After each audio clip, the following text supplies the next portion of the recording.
Copel pagará 1,25 bilhão em dividendos. Bora comentar sobre uma nova apresentação fantástica da empresa. E a empresa é tudo isso mesmo? Bora ver no vídeo de hoje. Olá pessoal, meu nome é Rafael, falo do canal Ponto de Investimentos Sem Enrolação, bora lá. Vídeo puramente educacional e informativo na recomendação de compra. Falando rapidamente sobre a composição acionária da Copel, 62% encontra-se nas mãos do mercado, 22% do BNDES e 16% no estado do Paraná. E desde janeiro de 2018, a Copel 6 gerou 672% de retorno, Copel 3 644%, uma média de 33% e 32% ao ano respectivamente, enquanto o Ibov entregou 70% no período e o índice de energia elétrica 107% no período. Realmente a Copel se destacou muito entre os demais índices. Agora falando dos resultados de 2024, o EBITDA ajustado, 36% vem da integração da geração e comercialização e 64% da rede elétrica, 22,7 bilhões de receita operacional líquida, 5,1 bilhões de EBITDA ajustado, uma margem de 22,5%, o lucro líquido de 2,8 bilhões, uma boa margem de 12,4% e uma alavancagem de 2,6 vezes. É uma alavancagem um pouco mais preocupante, liga um sinalzinho amarelo, mas vamos lembrar, pessoal, que essa é uma elétrica e elétricas têm receitas previsíveis, então elas podem, teoricamente, se alavancar um pouco mais, porque elas sabem quanto que elas vão receber, qual que vai ser o caixa da empresa, a receita operacional, então ela tem previsibilidade nas suas receitas para o longo prazo. E empresas elétricas também precisam de dinheiro, precisam de caixa para poder fazer novas aquisições, para poder expandir os negócios que já tem, para fazer retrofit. Então essa alavancagem é um sinal amarelo, mas não é tão forte assim por esses motivos que eu já destaquei. E como eu havia falado, 64% das concessões da Copel já foram renovadas. Hoje ela trabalha com um portfólio 100% renovável, em que 82% vem de energia hídrica e 18% de energia eólica. Essa energia eólica me preocupa um pouco também, porque a maioria das empresas que têm investido nesse setor estão levando ferro, não está sendo um bom investimento, mas vamos esperar, vamos aguardar para ver como que a Copel vai se estruturar nesse setor. E a comercialização, 53% vai de business to business, ou seja, da Copel para empresas, e 47% da Copel diretamente para os consumidores. E percebam que para 2025, 88% da energia já foi vendida, já está comercializado. Para 2026, 79%, 2027, 68% e 2028, 53%.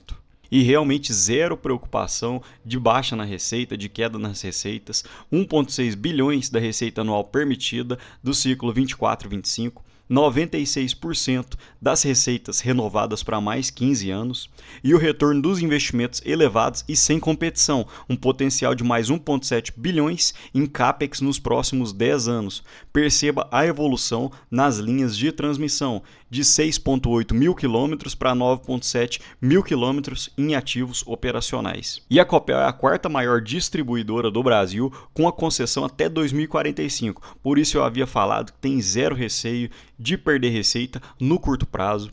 Falando um pouco de dados do estado do Paraná, onde a Copel é muito forte, é o quarto maior PIB do Brasil e a economia cresce 1,5 vezes a economia brasileira. Então realmente é um bom estado para trabalhar, porque aparentemente a economia gira melhor no estado do Paraná. A taxa da inadimplência da Copel muito controlada, conseguiu descer em 5 anos de 1,4% para 1%, um ótimo trabalho.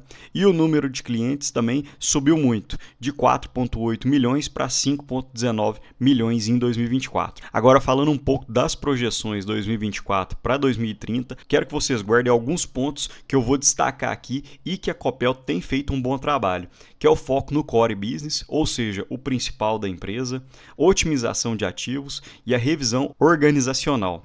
A segunda onda de 2025 para 2026, cultura de dono, eficácia em custos, comercialização de energia. E na terceira onda, crescimento orgânico e oportunidades em crescimento inorgânico. O que seria isso, pessoal? O crescimento orgânico é quando você cresce dentro dos próprios ativos que a empresa já tem. E crescimento inorgânico seria através de aquisições, de fusões, uma nova hidrelétrica ou uma nova concessão, algo assim. Agora, destacando aqueles pontos que eu havia falado, a revisão organizacional. A Copel diminuiu seus custos com pessoal, manutenção, serviços e outros em 6,1% de 2023 para 2024, principalmente pela redução de empregados que a Copel tem feito. Perceba uma redução de despesas com o pessoal pela saída de 1.400 empregados e mesmo assim a Copel continua com uma energia de qualidade e fazendo um bom trabalho. Agora o foco no principal, o foco no core business da Copel, tem feito a renovação das concessões, reestruturou o seu pessoal e alienação de imóveis. Isso não tem nada a ver com o core da Copel, que é essa parte de energia elétrica. Então às vezes a empresa quer diversificar, mas acaba indo para um rumo em que ela não tem conhecimento. E isso, na minha visão, é negativo. Outros pontos da Copel: desinvestimento da Compagás e na UEGA, que seria a usina elétrica de gás de Araucária. É o que eu havia falado. Estão focando apenas no core da empresa. Sistema de demissão voluntária, retirando alguns empregados, aumentando a eficiência e um plano de recompra de ações e dividendos. E aqui eu achei dois pontos interessantes nesse slide da Copel. Na distribuição, eles estão de olho em novos processos, em algumas aquisições que eles podem fazer, crescimento orgânico e o crescimento inorgânico através de novas áreas de concessão. Eles colocaram aqui que existem 20 concessões que eles estão de olho com prazo de concessão final nos próximos 10 anos, em que a Copel provavelmente vai entrar para tentar arrematar. E na geração acontece a mesma coisa, oportunidades brownfield, 40 empreendimentos de geração que vencem nos próximos 10 anos. Agora falando do 1,25 bilhão de proventos que a Copel vai distribuir, valor por ação ordinária ON de 39 centavos, ação preferencial classe A 43 centavos e classe B também 43 centavos. E numa tacada só, a Copel vai pagar 3,8% de dividendos, mas tem um sinal amarelo que eu quero mostrar para vocês à frente. Esses dividendos que a Copel estão pagando são referentes ao exercício de 2024. Perceba no slide a proposta de mais 1,3 bilhão em proventos, totalizando 2,3 bilhões referente ao exercício de 2024, para deliberação na Assembleia de 24/4. Então isso só veio à tona agora, porém quem está de olho na Copel já sabia desses proventos que chegariam. Porém quem é acionista da Copel tem que entender que são dividendos extraordinários. A Copel tem feito desinvestimentos. Aqui já deixo, no ano passado fez o desinvestimento na UHE Baixa Iguaçu, que rendeu 1,5 bilhão a mais. Aparentemente foi um bom desinvestimento, mas quem é acionista da Copel tem que entender que foram dividendos extraordinários, ou seja, isso provavelmente não vai acontecer novamente. E percebam que normalmente a Copel paga de 3 a 4% de dividendos ao ano. Com exceção de 2017, 2021 e 2022, todos esses foram dividendos extraordinários, foram desinvestimentos da Copel e até mesmo em 2024, com os dividendos extraordinários, a Copel pagou em torno de 7,14% de dividendos e sem os dividendos extraordinários, o dividendo seria de 3,75%. Então perceba que não seria um alto dividendo, não seria um dividendo tão atrativo assim, olhando na ótica dos próximos anos. E aqui deixo um trecho da minha planilha pessoal para vocês darem uma olhada.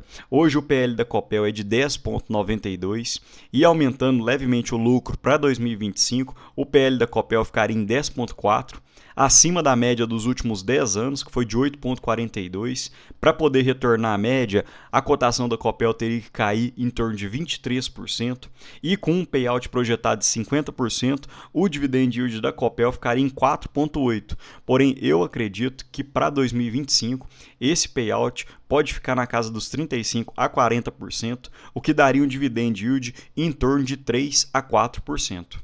E percebam nesse gráfico de lucro versus cotação que aparentemente a cotação disparou, mas o lucro não acompanhou, não disparou tanto assim. Então hoje eu prefiro não aportar na empresa. Sei que ela gerou valor para os acionistas, mas hoje eu acho que a empresa está um pouco cara, os dividendos são baixos e eu já aportei na Copel antes. Em 2021 comprei mais ou menos na faixa dos R$6 e carreguei até a faixa dos R$9,90, R$10 e vendi tudo no início início de 2024 para poder aportar no Banco do Brasil. E aparentemente foi uma decisão acertada, porque em 2024 o Banco do Brasil disparou, pagou muitos dividendos, enquanto a Copel na cotação 1 andou um pouco mais de lado, apesar de ter pago alguns dividendos. E eu acredito que foi uma boa decisão. Mas me conta aqui, pessoal, vocês têm a Copel em carteira? Eu realmente acho que é uma ótima empresa, porém fico um pouco longe pelos motivos que já destaquei aqui. No mais, deixo um ótimo dia para vocês e um abraço.